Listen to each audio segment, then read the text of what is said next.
बड़ी खबर पर लगातार बने हुए हैं। 2 दिन के दौरे पर प्रधानमंत्री नरेंद्र मोदी काशी पहुंचे हैं और अब जयपुर नरेंद्र मोदी पहुंचे हैं। पहले शिलान्यास किया उन्होंने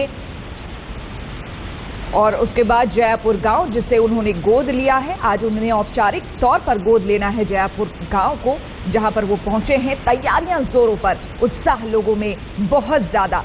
जाहिर सी बात है प्रधानमंत्री वहां पर पहुंचे हैं और प्रधानमंत्री गोद लेने वाले हैं जयपुर गांव को, तो पहले से रंगोलियां बनाई गई है। महिलाएं जो हैं वो गीत गा रही हैं वहां पर और जबरदस्त स्वागत वहां पर नरेंद्र मोदी के लिए। ये तस्वीरें आपको हम सीधे दिखा रहे हैं। बस अब से थोड़ी देर पहले पहुंचे ही हैं जयपुर गांव जिसे गोद ले रहे हैं प्रधानमंत्री नरेंद्र मोदी। इससे पहले आपको बता दें लालपुर में उद्घाटन किया उन्होंने। बुनकरों के लिए पैकेज की बात की, बनारसी साड़ी को आगे कैसे बढ़ाया जाए, किस तरह से बुनकरों को वहां पर दिक्कत आ रही है, समस्याएं आ रही है। ट्रेड फैसिलिटेशन सेंटर जो है उसका उद्घाटन किया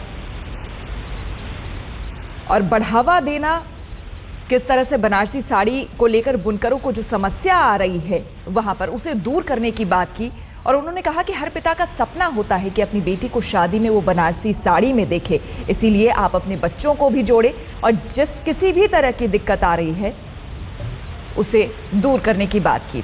बात करें अगर जयपुर की, जहां पर अभी पहुंचे हैं प्रधानमंत्री नरेंद्र मोदी, तो आदर्श सांसद ग्राम योजना के तहत गोद लिया है प्रधानमंत्री नरेंद्र मोदी ने जयपुर गांव को, जो कि बनारस से कुछ किलोमीटर दूरी पर है। लगभग 30 किलोमीटर की दूरी पर है जयपुर गांव।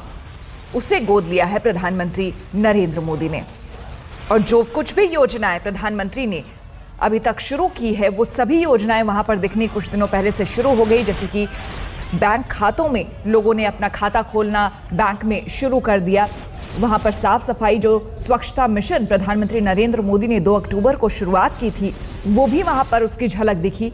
और आज पहुंचे हैं जयपुर गांव जिसे विकसित करेंगे और इसके विकास को लेकर तमाम वायदे जो प्रधानमंत्री पहले से ही करते आए हैं। काशी की अगर बात करें तो काशी को क्योटो बनाने की बात प्रधानमंत्री नरेंद्र मोदी ने की थी। उसके तरफ एक तरह से कह ले कि पहला कदम हम माने तो ये गलत नहीं होगा, क्योंकि प्रधानमंत्री बनने के बाद पहली बार नरेंद्र मोदी वाराणसी पहुंचे हैं। तमाम वायदे और उस बीच लोगों की उम्मीदें। और इस वक्त जो तस्वीरें आप देख रहे हैं वो जयपुर गांव की है, जहां पर प्रधानमंत्री पहुंचे हैं। आदर्श सांसद ग्राम योजना के तहत उन्होंने इस गांव को गोद लिया है। हालांकि राजनीति भी शुरू हो गई है इसे लेकर। आपको बता दें, कहा जा रहा है कि आरएसएस बहुत पहले से ही यहां पर अभियान कई तरह के चला रहा है, योजनाएं वहां पर चला रहा है। लेकिन इस बीच राजनीति से परे प्रधानमंत्री नरेंद्र मोदी आपको दिख रहे हैं पूरे उत्साह के साथ। सबसे पहले लालपुर पहुंचे, जहां पर उन्होंने, आप देख सकते हैं, बुनकरों के लिए पैकेज का भी ऐलान किया और ट्रेड फैसिलिटेशन सेंटर का उद्घाटन किया। तस्वीरें आपको हम उस समय की दिखा रहे हैं जब कुछ समय पहले लालपुर में थे प्रधानमंत्री। काफी प्रोत्साहित किया। और ये जयपुर गांव की तस्वीरें हैं जहां पर प्रधानमंत्री नरेंद्र मोदी पहुंचे हैं। लोगों में काफी विश्वास है प्रधानमंत्री को लेकर, उनकी योजनाओं को लेकर। बस अब इंतजार है इस बात का कि जो भी वायदे किए हैं प्रधानमंत्री ने वो पूरे हों। अपने संसदीय क्षेत्र में पहली बार प्रधानमंत्री बनने के बाद पहुंचे हैं। रीमा पराशर हमारी संवाददाता हमारे साथ जुड़ गई हैं। रीमा, आप सीधी तस्वीरें तो हम देख ही रहे हैं, लेकिन आप हमें बताएं कि इस वक्त वहां पर क्या कुछ चल रहा है, आगे का कार्यक्रम जयपुर गांव में खास करके क्या कुछ रहने वाला है? देखिए, मोदी पहुंच गए हैं जयपुर गांव और यहाँ पर सबसे पहले वो इस गांव को जो गोद लेने की प्रक्रिया है उसे औपचारिक रूप से पूरा करेंगे। और एक ही संवाद रखा गया है यहाँ, जो आप ये तमाम भीड़ देख रही हैं, ये गांव के ही लोग हैं और ये सब यहाँ पर ना सिर्फ नरेंद्र मोदी को सुनने आए हैं बल्कि ये अपनी समस्याएं भी लेकर आए हैं। और इनको ये उम्मीद है कि नरेंद्र मोदी खुद इनसे आकर बात करेंगे और इनकी समस्याएं सुनेंगे। ये तमाम कार्यक्रम के बाद नरेंद्र मोदी गाँव का दौरा करेंगे। उनके स्वागत की तमाम तैयारियां की गई हैं, वो देखेंगे। और जैसा कि नरेंद्र मोदी अपने कार्यक्रम से हटके भी कई बार कुछ काम करते हैं, तो इस तरह की भी संभावना है कि मोदी जो शॉर्ट सर्किट की एक घटना मैं आपको बता दूं, इस गांव का इतिहास हुआ जब चुनाव चल रहे थे और नरेंद्र मोदी यहां से चुनाव लड़ रहे थे, तब इस गांव में शॉर्ट सर्किट की एक घटना हुई थी जिसमें 8 बच्चियां उनके ऊपर वो बिजली का तार गिरा था। तो गुजरात के तब मुख्यमंत्री थे नरेंद्र मोदी और गुजरात से उनके पीए इस गांव में आए थे और यहां आकर उन बच्चियों से मुलाकात की अस्पताल में और उनको आश्वासन दिया कि जब नरेंद्र मोदी जीतेंगे तो वो यहाँ पर आएंगे और आप सबसे मुलाकात करेंगे। तो वो बच्चियां यहाँ पर बड़े उत्साह से पहुंची हुई हैं जो उस वक्त घायल हुई थी और इन्हें उम्मीद है कि मोदी आएंगे और इनसे इनके हालचाल पूछेंगे और अपना वो वादा निभाएंगे जो उनके पीए ने नरेंद्र मोदी के प्रतिनिधि के तौर पर इन सभी बच्चियों से किया था। बिल्कुल। तो जिस तरह से रीमा बता रही हैं वहां पर किस तरह से नरेंद्र मोदी सीधे गांव वालों से कहीं ना कहीं संपर्क साधने की कोशिश, उनकी परेशानियों को जानने और समझने की कोशिश प्रधानमंत्री करेंगे। और ये तस्वीरें आप देख सकते हैं स्वागत करते हुए गांव की महिलाएं आप देख सकते हैं किस तरह से पारंपरिक तरीके से वहां पर स्वागत कर रही है प्रधानमंत्री नरेंद्र मोदी का। जाहिर सी बात है जो इस वक्त वहां पर मौजूद हैं तमाम लोग, जो गांव के लोग वहां पर मौजूद हैं, उनके अंदर तमाम प्रश्न हैं, कई तरह के प्रश्न हैं। जो गांव पिछड़ा रहा है, जिस गांव में कई तरह की परेशानियां रही हैं, गांव के लोगों से लगातार आज तक के संवाददाता बातचीत कर रहे हैं और उन्होंने ये कहा कि जिस तरह से साफ सफाई, जिस तरह से सुविधाएं हम देख रहे हैं कि बैंक यहाँ पर बैंक के लोग पहुंच रहे हैं, हमारे खाते खुल रहे हैं, ये सब कुछ पहली बार हो रहा है। तो ऐसा पहला मौका उनके लिए भी है, एक तरह से एक्सपीरियंस कर रहे हैं इन सब चीज़ों को जो कि गाँव के लोगों ने अब तक नहीं किया था। तो मुख्य धारा से जोड़ने की कोशिश, जो आधुनिकता, ये देखिए किस तरह से सम्मानित किया जा रहा है प्रधानमंत्री नरेंद्र मोदी को, क्योंकि औपचारिक तौर पर आज ही जयपुर गांव को गोद लेंगे प्रधानमंत्री नरेंद्र मोदी। रीमा हमारे साथ बनी हुई है। रीमा, तमाम जो वहां पर गांव के लोग हैं, अभी जो हम तस्वीरें देख रहे हैं, प्रधानमंत्री नरेंद्र मोदी को सम्मानित किया जा रहा है, बेहद उत्साह है लोगों में। जाहिर सी बात है कई तरह के प्रश्न भी होंगे उनके मन में, आपकी बातचीत हुई होगी, क्या कहना है उनका? देखिए श्वेता, इस गांव को अगर हम देखें तो जैसे कि देश के और तमाम गांव हैं उसी तरह का ये गांव है।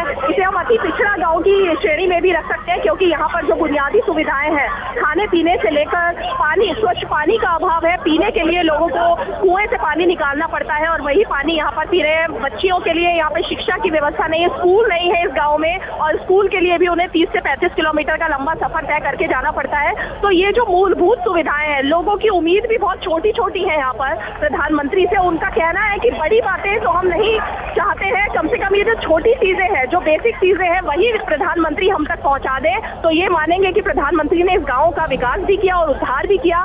सुबह से हम लगातार इस गाँव में देख रहे हैं और जो लोगों से बात कर रहे हैं तो उनमें उत्साह भी है, जोश भी है और ये भी खुशी है कि कम से कम प्रधानमंत्री ने इस गाँव को अपने गाँव के तौर पर चुना, आदर्श ग्राम बनाने की तरफ से चुना बतौर सांसद, और इसीलिए उम्मीदें भी बढ़ गई हैं और ये कल्पना भी है यहाँ के लोगों की कि प्रधानमंत्री अब जब मंच से कुछ बोलेंगे और मिलेंगे, लोगों से संवाद करेंगे, तब ऐसी ही कुछ घोषणाएं इस गांव के विकास के लिए की जाएगी। बिल्कुल। रीमा, क्या अलग से गांव वासियों से सीधे तौर पर बातचीत का किसी तरह का कार्यक्रम है प्रधानमंत्री का?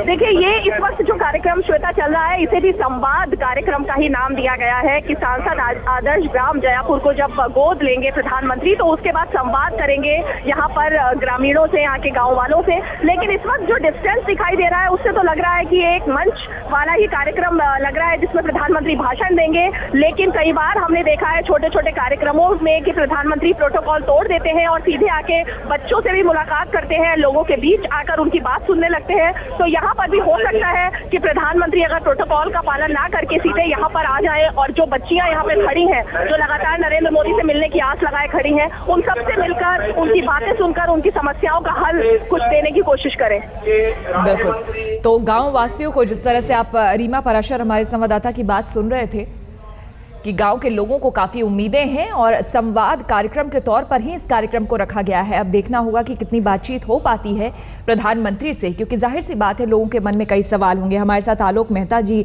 जुड़ चुके हैं, वरिष्ठ पत्रकार और लेखक। आलोक जी, इस पूरे कार्यक्रम को आप किस तरह से, किस नजरिए से देख रहे हैं? देखिए, ये एक बड़ी चुनौती भी है। प्रधानमंत्री के रूप में वो अपने क्षेत्र में सांसद के रूप में भी काम करें। मैं याद करता हूँ कि देखिए, नेहरू का चुनाव क्षेत्र था फूलपुर, बाद में बहुगुणा भी वहाँ से आए, अमिताभ बच्चन भी आए, वीपी सिंह भी आए, लेकिन वो उन क्षेत्रों का उस तरह से विकास हम लोग बल्कि आलोचना भी करते थे कि उनके विकास में आज तक वैसा नहीं हुआ। ऐसी स्थिति में मोदी जी ने यदि बीड़ा उठाया है कि अपने क्षेत्र का करें, लेकिन साथ में अब जैसे इस आपने ध्यान दिया हो बुनकर जो केंद्र उन्होंने बनाया है उनके फैसिलिटीज़ के लिए, वो ज़मीन तक मिलना राज्य सरकार से कठिन हुआ। इसलिए चुनौती ये होगी कि और उसको क्वेटा की तरह बनाने की जो सपना है, गाँव को डेवलप करना तो अच्छा ही बात है कि ऐसा एक गाँव बने, लेकिन और गाँव को भी और उनके जो सांसद हैं, उनके जो विधायक हैं, उनकी अपेक्षाएं भी बढ़ेंगी कि वो लोग भी कुछ करके दिखाएं। वरना होगा है कि मोदी जी एक गांव को कर दें, एक संसदीय क्षेत्र को कर दें, ये नहीं होगा। तो मुझे लगता है कि एक तरह से मॉडल भी वो पेश कर रहे हैं कि देखिए मैंने अपने इलाके में कर रहा हूँ, आप लोग भी। आलोक जी आपको रोकना चाहेंगे, यहाँ पर गांव की एक महिला वहां पर कुछ कह रही है, जरा सुनते हैं। आपका चरण पड़ जाने से मेरा गांव ही नहीं बल्कि यह पूरा क्षेत्र में अपने आप को धन्य मान रहा है।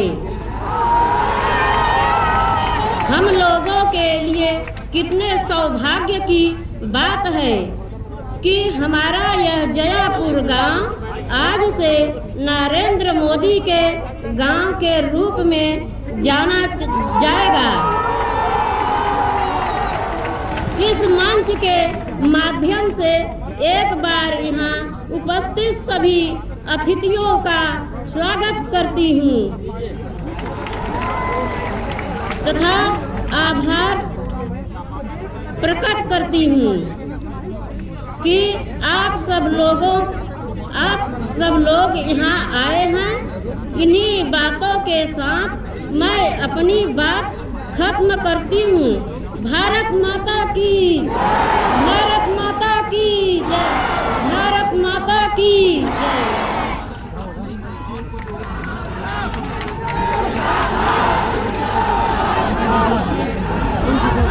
कैंप 3 पे ऑन।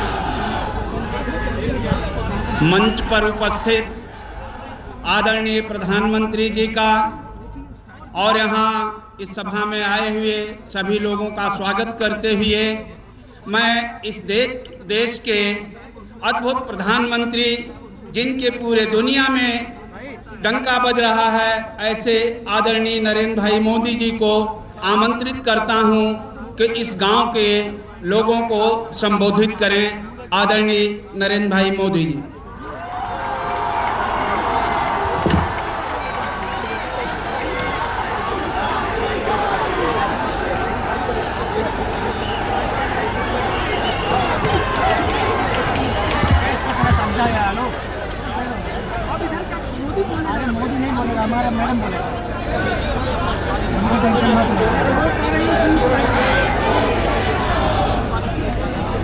उत्तर प्रदेश सरकार के मंत्री श्रीमान अहमद हसन जी, उत्तर प्रदेश के मंत्री और इसी इलाके के प्रतिनिधि श्रीमान सुरेंद्र सिंह जी, हमारे एमएलसी श्रीमान केदारनाथ सिंह जी, ग्राम के प्रधान आदरणीय बहन दुर्गा देवी जी, श्री अरविंद जी,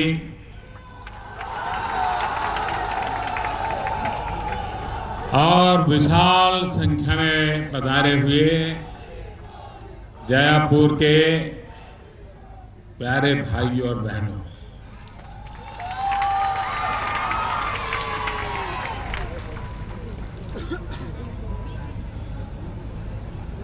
भारत सरकार ने एक सांसद आदर्श ग्राम योजना की कल्पना की है।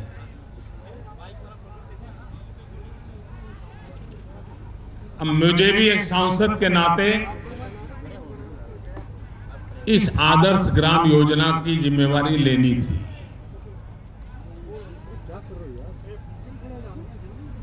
मैं पिछले दिनों अखबार में भांति भांति की कल्पना कथाएं पढ़ रहा हूं। कोई कहता है जयापुर इस कारण से लिया है, कोई कहता है जयापुर उस कारण से लिया है, किसी ने कहा जयापुर ऐसे लिया है। जयपुर में ऐसा है, जयपुर में वैसा है, पता नहीं इतनी कथाएं मैं पिछले दिनों पढ़ रहा हूं, मैं हैरान हूं। लेकिन इतना फर्टाइल दिमाग लोगों का रहता है। मैंने इस गांव में आना पसंद किया, जो मैं पढ़ रहा हूं ऐसी किसी बात का मुझे पता नहीं है।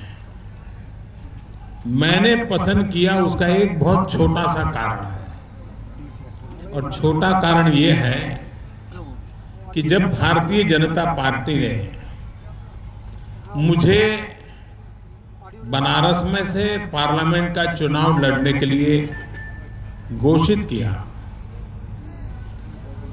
उसके कुछ ही समय के बाद मुझे जानकारी मिली कि जयापुर में आग लगने के कारण 5 लोगों की मृत्यु हो गई और बहुत बड़ा हादसा हो गया। मैं बनारस लोकसभा क्षेत्र में किसी एक गांव का सबसे पहले मैंने नाम सुना तो जयापुर का सुना था।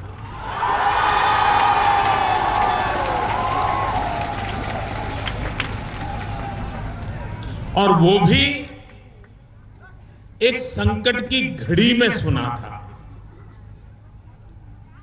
मैं एमपी तो था नहीं, सरकार भी हमारी यहां नहीं थी, लेकिन मैंने सरकारी अधिकारियों को फोन किए, हमारे कार्यकर्ताओं को फोन किए, और सब लोग यहां मदद के लिए पहुंचे थे। तो ये कारण था जिसके कारण मेरे दिल दिमाग में जयापुर ने जगह ले ली थी।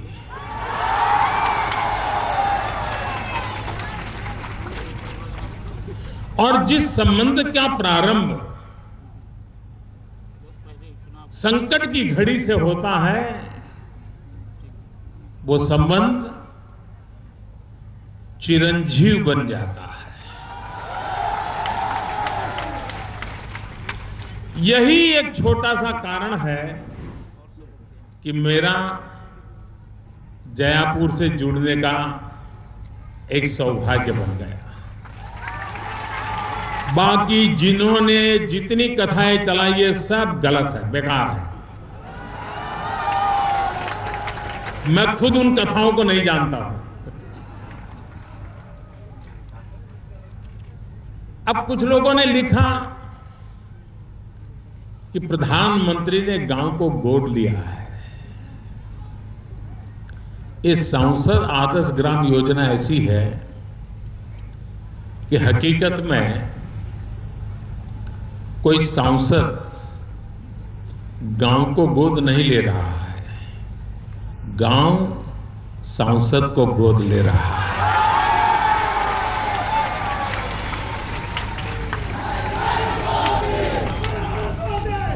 क्योंकि हम सांसद बन जाए, हम मंत्री बन जाए, मुख्यमंत्री बन जाए, प्रधानमंत्री बन जाए, हम कहीं पर भी पहुंचे, लेकिन गांव के लोगों से जो सीखने को मिलता है वो कहीं और नहीं मिलता है। और अगर मुझे अच्छा जनप्रतिनिधि बनना है, अगर मुझे अच्छे जनप्रतिनिधि रूप में लोगों को समझना है, समस्याओं को समझना है, कुछ सीखना है, तो मैं बाबुओं के बीच बैठ करके नहीं सीख सकता, अफसरों के बीच बैठ करके नहीं सीख सकता। ये मुझे शिक्षा दीक्षा मिल सकती है गांव के अनुभवी लोगों के पास से।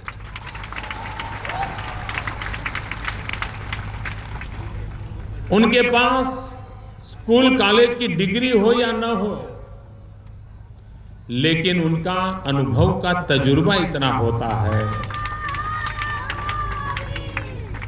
समस्याओं के बीच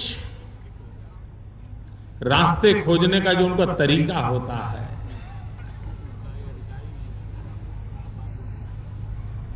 उनकी कल्पना शक्ति को समझने का जो अवसर होता है, वो जनप्रतिनिधियों के लिए भी एक उत्तम शिक्षा का अवसर होता है। और इसलिए जयापुर को मैंने गोद नहीं लिया है, मैं जयापुर को प्रार्थना करने आया हूं कि आप अपने सांसद को गोद लीजिए।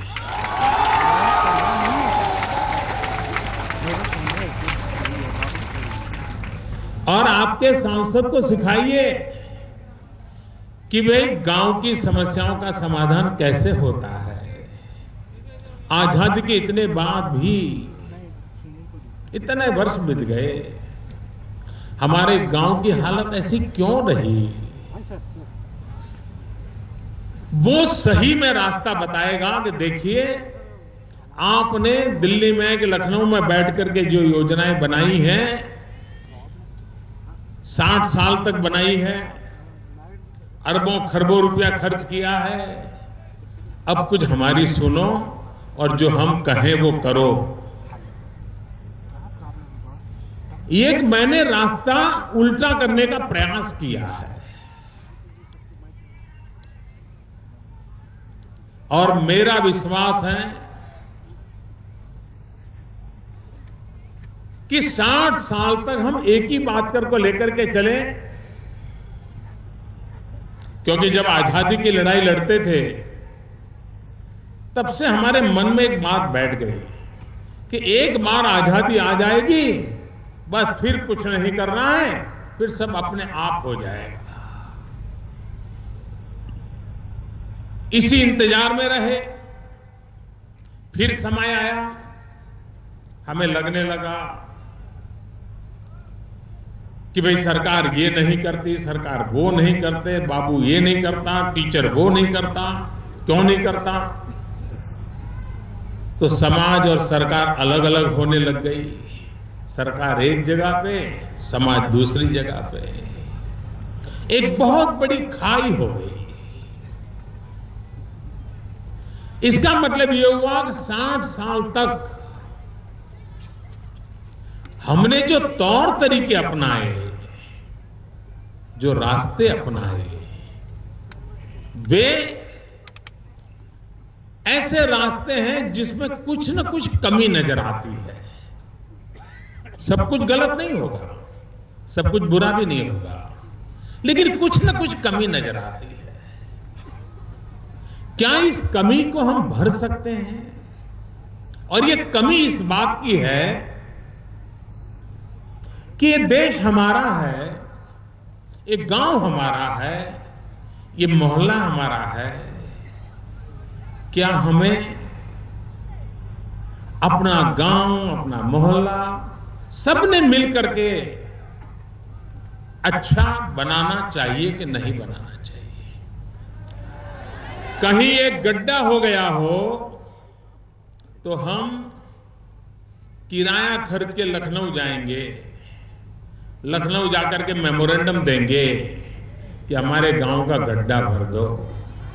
उसमें हम सैकड़ों रुपया खर्च कर देंगे, लेकिन मिलकर के तय करेंगे गड्ढा भर देना है तो गड्ढा भर जाता। और इसलिए आदर्श ग्राम योजना मैं देख रहा हूं कि कुछ गांवों में स्पर्धा चल पड़ी है, हमारा गांव आदर्श ग्राम बनाए, सांसद हमारा गांव ले। ये गलती इसलिए हो रही है कि लोगों के मन में ये भ्रम है कि कोई सांसद अगर ग्राम ले लेगा तो उसके कारण पैसे आने वाले हैं। इस योजना में पैसे है ही नहीं। ये योजना पैसों वाली है ही नहीं, क्योंकि पैसे हो तो फिर कोई खाने वाला भी निकल आए ना।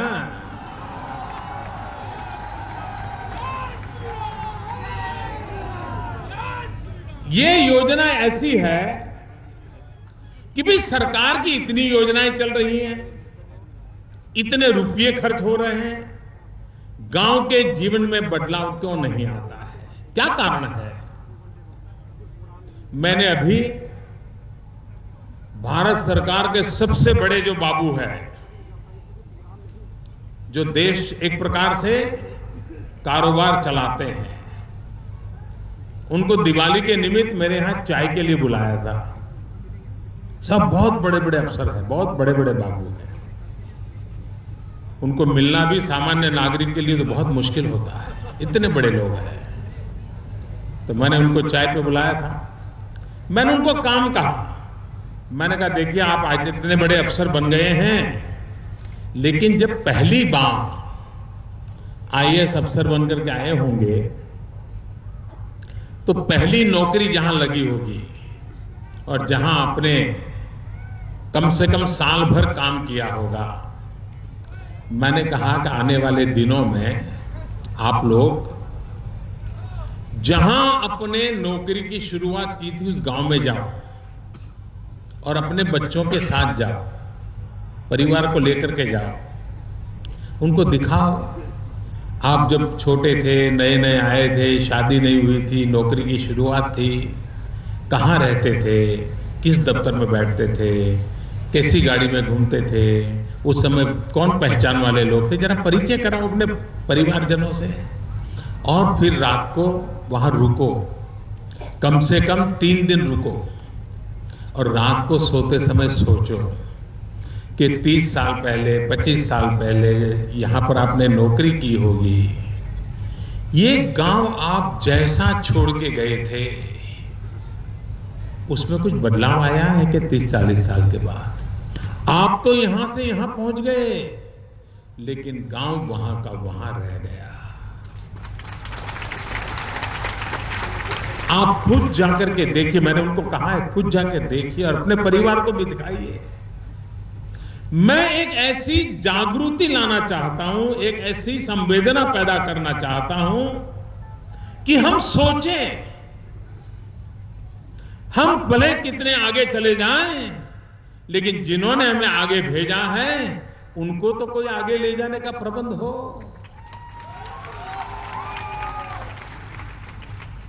और इसलिए ये मेरी कोशिश है कि हम लोगों के बीच जाकर के, लोगों के साथ मिलकर के एक सरकार की वर्तमान जो योजनाएं हैं उन योजनाओं को लागू करवा के अपनी आंखों के सामने संसद देखें कि वो योजनाएं 100% लागू होती है कि नहीं होती है, और देखिए गांव में परिवर्तन आता है कि नहीं आता है। उन योजनाओं के लागू करने में कठिनाई आ रही है तो नीतिगत परिवर्तन लाने की जरूरत है। तो वो परिवर्तन क्या लाना है? एक बार एक गांव भी अगर सांसद इस प्रकार से कर देगा ना, अपने आप और गांव को उस दिशा में काम करने के लिए सभी सरकार को, बाबुओं को आदत लग जाएगी। और इसलिए मुझे एक ऐसा माहौल बनाना है। ये जयापुर में भी, क्या जयापुर के लोग इतना फैसला कर सकते हैं? मैं कुछ दिनों से टीवी पे देख रहा हूं, जयापुर चमक रहा है टीवी पर। सरकारी लोग भी आए हैं, सफाई कर रहे थे, रास्ते ठीक कर रहे थे। क्यों? तो बोले मोदी जी आने वाले हैं। और गांव वाले भी कहते हैं यार मोदी जी हर बार आ जाए तो अच्छा होगा, गांव साफ हो जाएगा।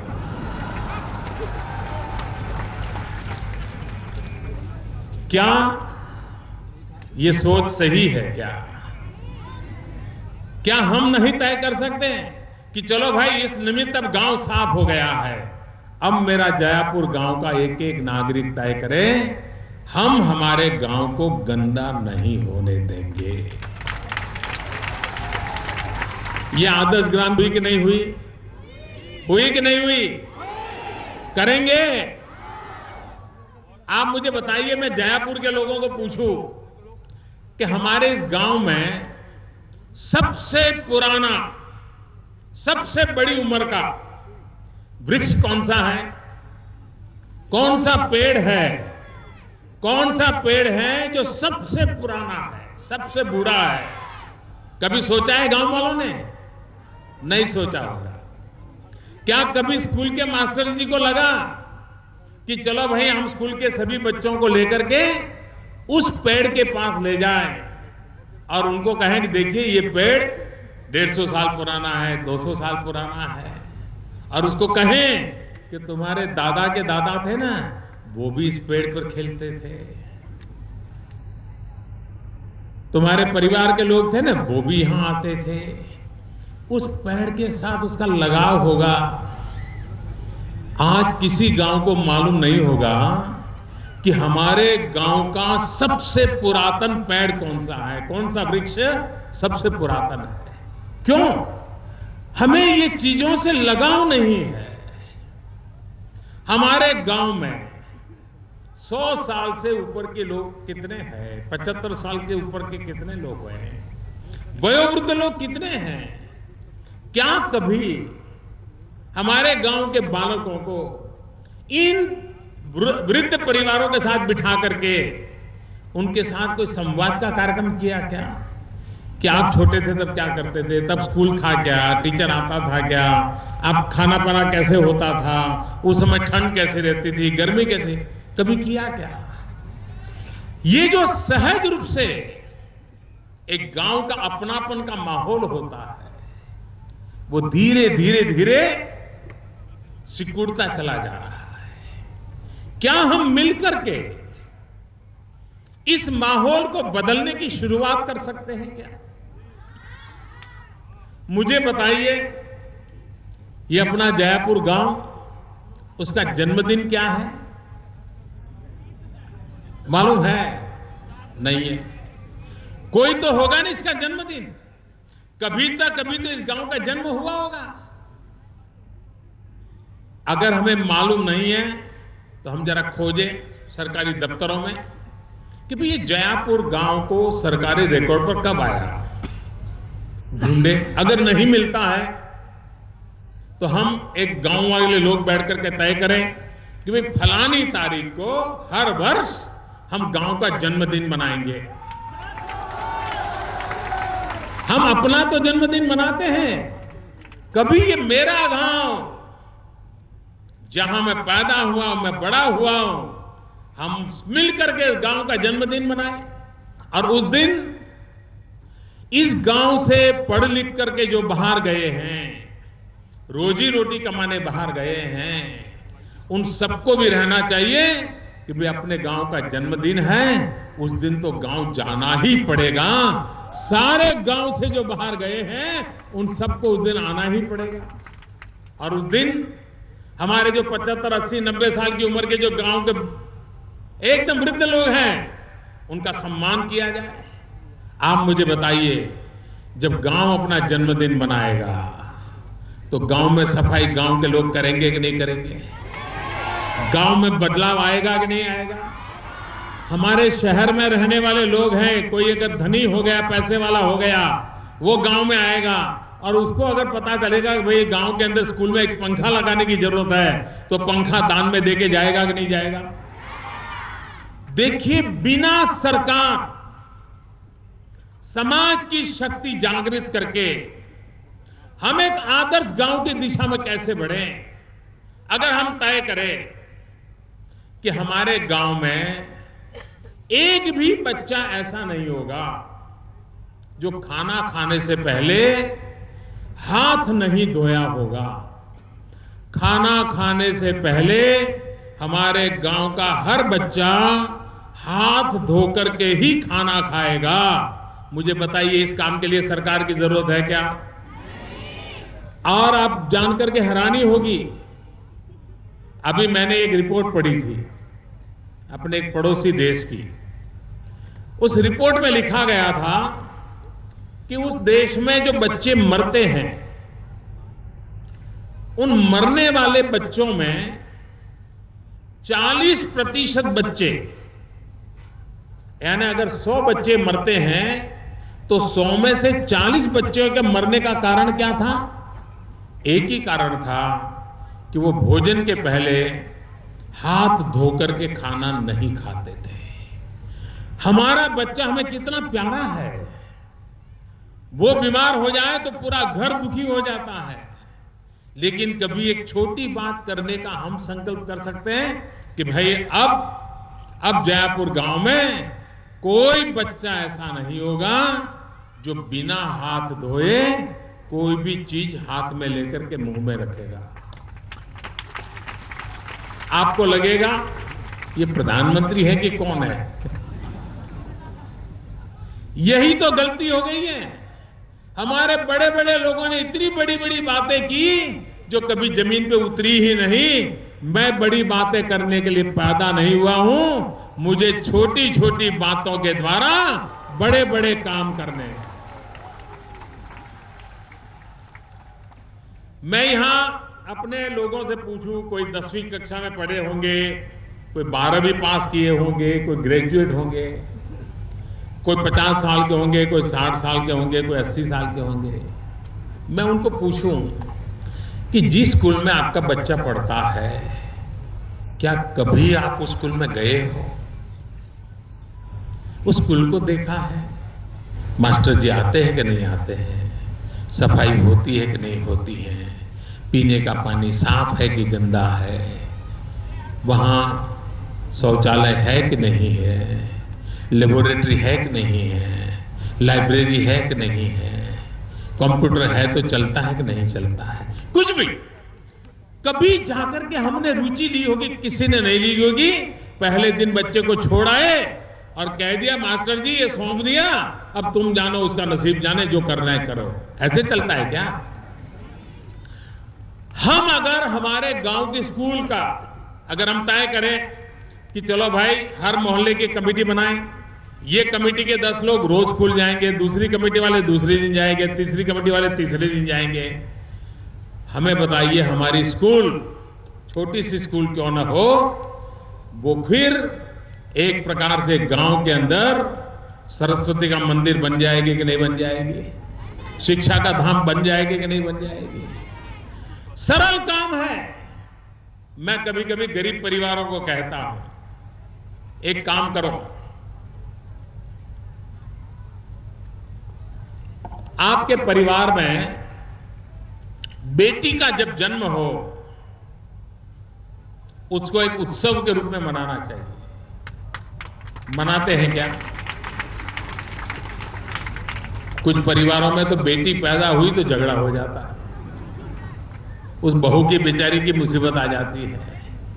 क्या हमारा जयापुर गांव बेटी का जन्म होगा तो उत्सव मनाएगा कि नहीं मनाएगा?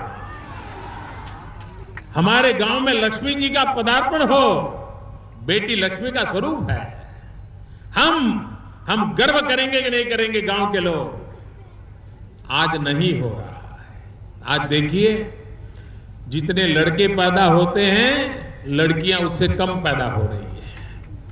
और वो कारण क्या है कि मां के गर्भ में ही बेटी को मार दिया जाता है। अगर मां के गर्भ में ही बेटी को मार देंगे तो संसार चक्र कैसे चलेगा? अगर एक गांव में 1000 बच्चे पैदा होते हैं बालक, और 800 बालिकाएं पैदा होती हैं, तो 200 बालक कमारे रह जाएंगे। क्या हाल होगा गांव का? समाज का क्या हाल होगा? क्या यह काम सरकार करेगी? क्या एक समाज के नाते हमारी बहन बेटियों की इज्जत, उनका गौरव एक समाज में वातावरण बनना चाहिए कि नहीं बनना चाहिए? और इसलिए मैं आज जयापुर के पास इसलिए आया हूं, हमने तय करना है, इतने साल जो किया सो किया, अब नए तरीके से सोचना है। मैं तो ये भी कहता हूं कि अगर आपके पास जमीन है, खेत है, छोटी सी भी जमीन है, अगर आपके घर में बेटी पैदा होती है, उस खुशी में आप आपके खेत के एक कोने में किनारे पर 5 पेड़ बो दीजिए। उस दिन बेटी बड़ी होगी, वो पेड़ भी बड़े होंगे। बेटी जब 20 साल की होगी, पेड़ भी 20 साल का हो जाएगा। और बेटी की शादी करवानी होगी तो 5 पेड़ को बेच दोगे, बेटी की शादी अपने आप हो जाएगी।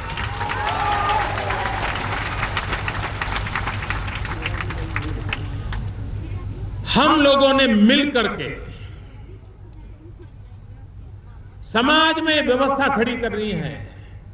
अब गांव अपना जन्मदिन बनाए तो जातिवाद बच ही नहीं सकता है। सब मिलकर के बनाएंगे, जातिवाद नहीं रह सकता है।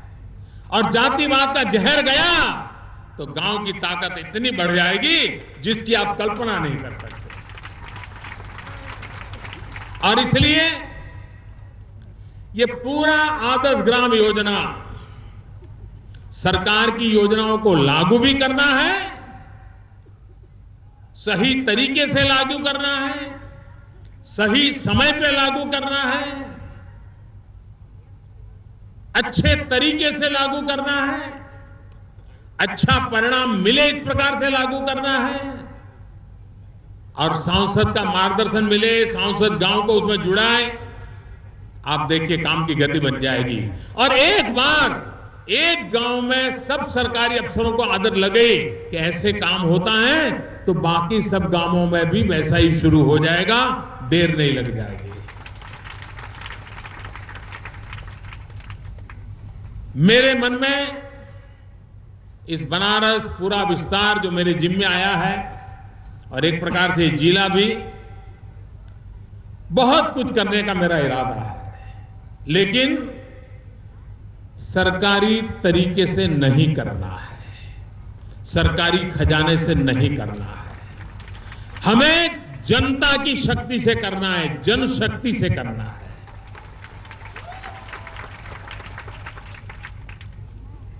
अभी हमारे प्रधान दुर्गा देवी जी भाषण कर रही थी। मैंने उनसे पूछा कि आपकी पढ़ाई कितनी हुई है, तो उन्होंने कहा 8वीं तक मैं पढ़ी हूं। आप देखिए 8वीं तक पढ़ी होने के कारण उनका कॉन्फिडेंस लेवल कितना ऊंचा था। गर्व हो दुर्गा देवी जी को सुनकर के लगा कि वाह कितना बढ़िया तरीके से उन्होंने अपनी बात को प्रकट किया। क्या हम नहीं चाहते कि हमारी हर घर की बेटी पढ़े? अगर गांव की प्रधान दुर्गा देवी जी भी पढ़ी लिखी हैं तो हमारे गांव की हर बेटी पढ़नी चाहिए, नहीं पढ़नी चाहिए।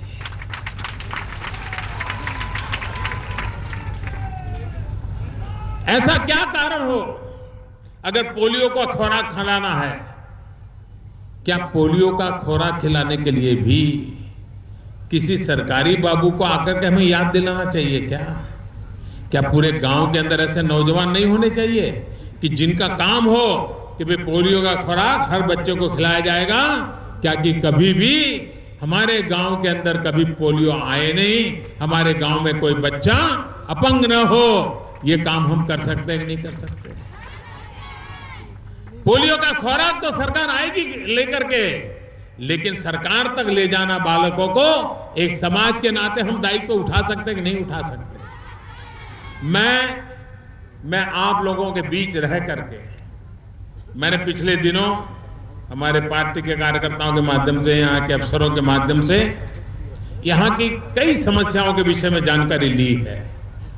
और मुझे विश्वास है कि शासन में बैठे हुए लोग जो हैं, ज्यादातर यहाँ तो राज्य सरकार के माध्यम से ही काम होता है, इन बातों को पूरा करेंगे। लेकिन सरकार क्या करे क्या न करे, हम जयापुर के लोग क्या करें, ये संकल्प लेकर के आज जाना है। और मैं कहता हूं, सांसद ने गांव को गोद नहीं लिया है, गांव अब सांसद को गोद लेगा। एक नई दिशा में मुझे चलाना है और उसी से आदर्श ग्राम बनने वाला है। मैं जयापुर वासियों का बहुत आभारी हूं। स्वाभाविक है, मैंने यहाँ के कामों की, व्यवस्थाओं की पूछताछ की है, तो रास्ते भी निकलेंगे, लेकिन उसकी मैं चर्चा मंच पर से करना नहीं चाहता हूं। मैं जिस जगह पे इसकी बात करनी होगी मैं करता रहूंगा, लेकिन आप लोगों से मेरी जो अपेक्षा है, मैं आशा करूंगा कि आप लोग भी बैठिए, बैठ करके ऐसे काम हम ग्रामवासी क्या कर सकते हैं, गांव की ताकत क्या हो सकती है, ये अगर हम कर लें। मैंने सुना कि हम पानी की दिक्कत रहती है, हम एक सरकार करेगी, सरकार का जिम्मा वो सरकार करेगी। हम तय कर सकते हैं क्या कि हम बरसात का एक बूंद पानी गांव के बाहर नहीं जाने देंगे। कौन कहता है पानी की दिक्कत रहेगी जी? आपको कभी किल्लत नहीं पड़ेगी, मैं आपको विश्वास दिलाता हूं। लेकिन ये काम हमने सबने मिलकर के करना होगा। सरकार अपने तरीके से जो इतने सालों से किया है, अब हमने एक नए तरीके से आगे बढ़ना है। समाज की शक्ति से आगे बढ़ना है, जनता की शक्ति से भरोसे आगे बढ़ना है। पैसों की थैलियों से नहीं, बजट के नहीं, सरकार ये करेगी वो करेगी, टेंडर निकालेंगे उससे नहीं। हम मिल बैठ करके हमारे गांव को, अगल बगल के जिले के लोगों को लगे हाँ भाई हुआ। और मैंने ऐसे गांव देखे हैं जहां हुआ है, लोगों ने किया है। हमें भी जयापुर को ऐसा बनाना है। मैं फिर एक बार, आपने जो स्वागत सम्मान किया, प्यार दिया, उसके कारण मैं आपका बहुत बहुत आभारी हूं। और मैं आपको विश्वास दिलाता हूं कि हम सब मिलकर के सच्चे अर्थ में जयापुर, एक नया जयपुर बनाने की दिशा में आगे बढ़ेंगे। इसी एक विश्वास के साथ आप सबका बहुत बहुत आभार, धन्यवाद।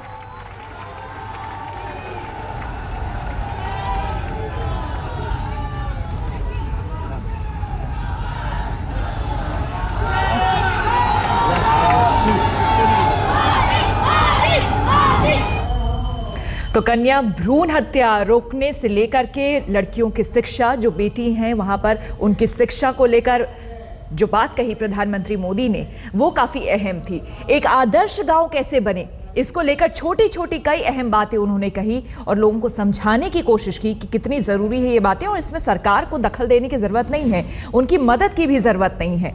कई और अहम बातें, इस पर भी आगे हम चर्चा करेंगे, लेकिन फिलहाल हमें रुकना होगा एक छोटे से ब्रेक के लिए। आप देखते रहिए आज तक।